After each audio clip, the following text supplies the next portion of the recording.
Imagine waking up tomorrow and realizing you're the last human alive. No messages, no voices, no footsteps, nothing. At first, you'd probably assume everyone simply disappeared. You'd call someone, but every call would lead to the same terrifying silence. Then you'd step outside and finally understand. The entire city would be yours. At least, that's what you'd think. Because civilization doesn't keep running without people. Power plants need workers. Water systems need maintenance. Machines break. Pumps stop. Networks slowly go dark. Your first real enemy wouldn't be another human. It would be the world slowly becoming wild again. Without people cutting them back, plants would spread everywhere. Animals would slowly move into places we abandoned. Your city would become a giant artificial wilderness. But before that happens, you'd have more immediate problems. Food would become one of your biggest concerns. Supermarkets might look full. Refrigerators eventually stop working when electricity disappears. Suddenly, food becomes something you have to protect. Water would matter even more. You could survive weeks without food, but water is different. Every day, you need to think about your next drink. And then there's something you probably wouldn't expect. Your biggest problem might eventually become loneliness. At first, being alone would feel incredible. You could walk into any house you wanted, drive any car. You'd have the entire planet to yourself. But eventually, you'd realize something important was missing. Someone to talk to. Someone to laugh with.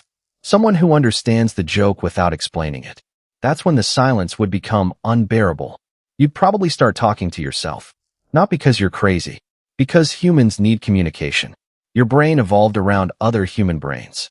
For thousands of generations, humans lived together in groups. Your mind expects voices, faces, arguments, laughter, and connection. Take all of that away, and something changes. You wouldn't just be surviving physically anymore. You'd be trying to survive psychologically. And eventually, you'd start looking for another human. You'd search hospitals, airports, highways, villages, everywhere.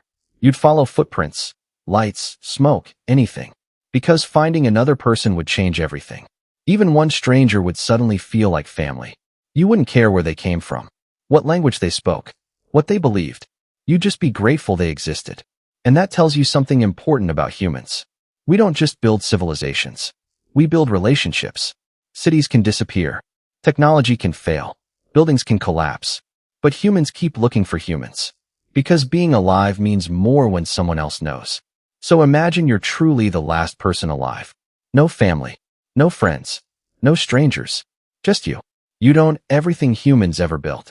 And somehow, you'd still feel like you had nothing. Because the rarest thing left wouldn't be food. It wouldn't be electricity, cars, or money. It would be another human voice. One laugh. One conversation.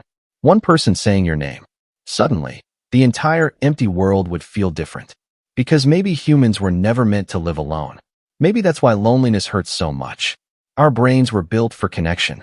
So if you ever feel lonely, remember how strange that is.